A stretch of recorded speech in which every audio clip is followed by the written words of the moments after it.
Silent, cold, desolate, dark.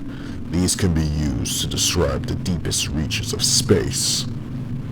But what if in this void there could be life? However, one so different from our own, so mangled and so vicious in its behavior. This is the life that exists in the crevice of space. This is the phantom that haunts those who travel through a twisted warp space. Hey, I really wanted to have a scary alien in Ben 10's repertoire, but I didn't want to be another Ectoneutrite or anyone from that planet. So instead I took inspiration from xenomorphs from the Alien franchise. These creatures have seemingly existed in the reaches of space and have one singular purpose, really.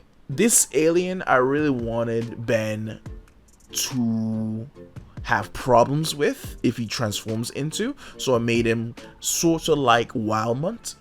If you didn't know, the Omnitrix has a safety mechanism, I believe, that stops Ben from transforming into aliens that don't have enough sentience. In this case, it's just at the level of sentience and it's just able to speak.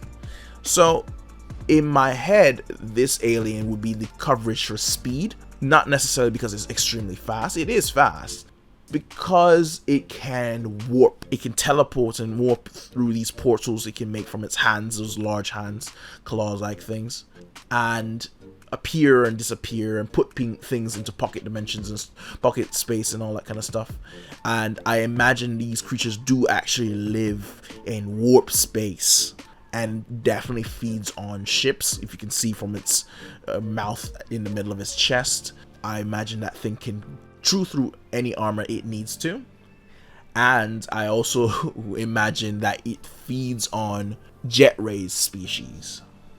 I wanted this alien's mythos to be some sort of fisherman's tale, but I guess spaceman's tale in this case, where the early pioneers of warp travel said there's some sort of creature that lives out there that took their ships and took their people, and only one or a few people survived to tell the tale.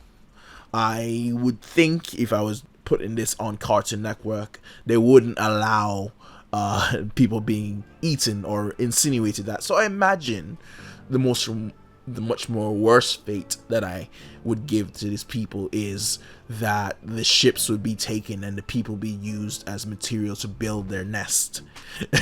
Because I believe that's more sensor friendly than actual people being eaten alive. However, I will say this alien isn't as powerful as it could be. It works better in a swarm. It is the size of 4 arms, but I wouldn't think that is as strong. And I wanted this alien to be insect-like because we need more insect aliens for Ben 10.